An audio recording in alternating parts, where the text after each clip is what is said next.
এই যে আমি মাংসের ইয়েটা বসাই দিলাম, রসুন সম্বাস দিলাম, কারণ আমি পেঁয়াজ আরও আগে দিচ্ছি মাংসতে। মাংস তো তোমরা সবাই রান্না করতে পারো, তারপরেও যেহেতু আমরা রান্নার ইউজার, রান্নাটা একটু দেখাইতে হইব, তারপরে এই জন্য বেশি। কে খাবা আমাদের ঘরে আসো, আমি হয়তো এত সুন্দর করে তোমাদের মতো বলতে পারি।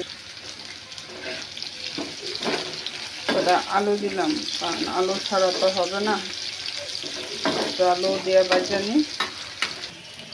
এই যে মাংসটা যে ম্যারিনেট করে রাখছিলাম, এই যখন আমি দিয়ে দিতাম।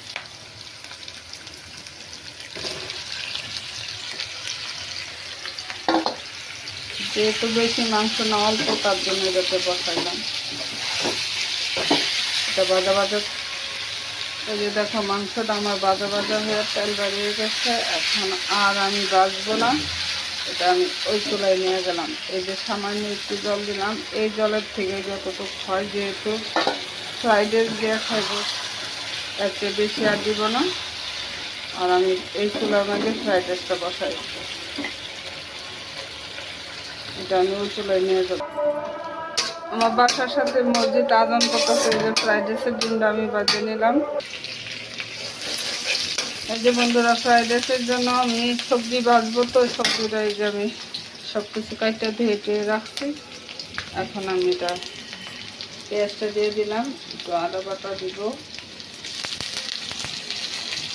কারণ এগুলি তো আর নিজস্ব কোনো স্বাদ নাই, ওরা পরে স্বাদে দিচ্ছি, তার জন্য পোলাপানটের মানে খুব পছন্দ। এখন তো আমরা করতে ভাইতে, বুঝতে না।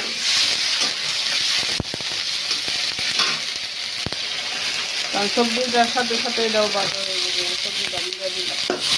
আমাদের দিচ্ছি বাঁধাকপি, ফুলকপি, পেঁয়াজ কলি, গাজর আর বটবটি।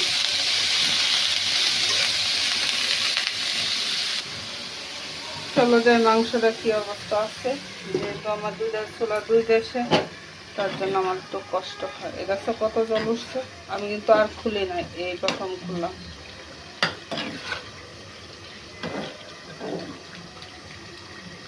একটা একটা করে পাপড়ি ফুলে রাখছিলাম, পেঁয়াজটা দিয়ে দিলাম।